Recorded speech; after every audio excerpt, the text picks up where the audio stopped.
Creative bites या आपल्या YouTube चॅनलवर आपलं सर्वांचं स्वागत आहे। आज आपण शिल्लक राहिलेल्या भातापासून एक मटार पुलावची रेसिपी तयार करणार आहोत। तुमच्याकडे किती जणांना शिल्लक राहिलेल्या भात खायला आवडतो?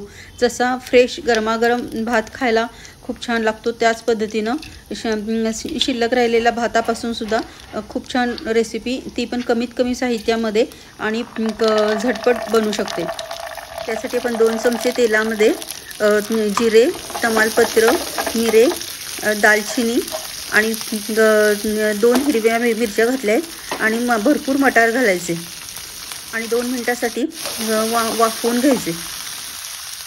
बऱ्याच वेळा आपण पुलाव करण्यासाठी भात शिजायला टाकतो आणि पाण्याचं प्रमाण जर जास्ती झालं तर भाताचं काय करायचं असा प्रश्न पडतो। पण भात जर आपण सकाळी केलेला असेल आणि संध्याकाळी तो थोडा ड्राय होतो आणि आपल्याला पाहिजे तसा व्हेजिटेबल पुलाव आपण तयार करू शकतो। आता अशा पद्धतीनं आपले मटार वाफलेले आहेत। आता आपण त्याच्यामध्ये भात घालून घेणार आहोत। हा भात तुमच्याकडे किती क्वांटिटी आहे त्या हिशोबाने आपण सर्व प्रमाण घ्यायचे।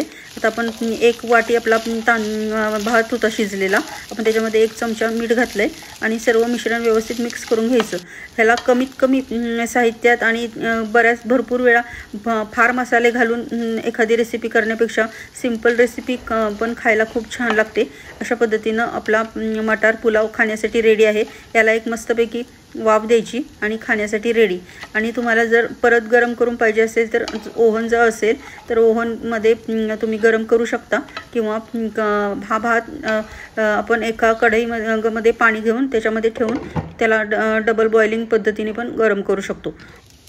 आता आपल्या ह्या गरमागरम वाफळलेल्या भातावर एक मस्त लिंबाचा रस पिळायचा आणि आपला हा भात खाण्यासाठी रेडी।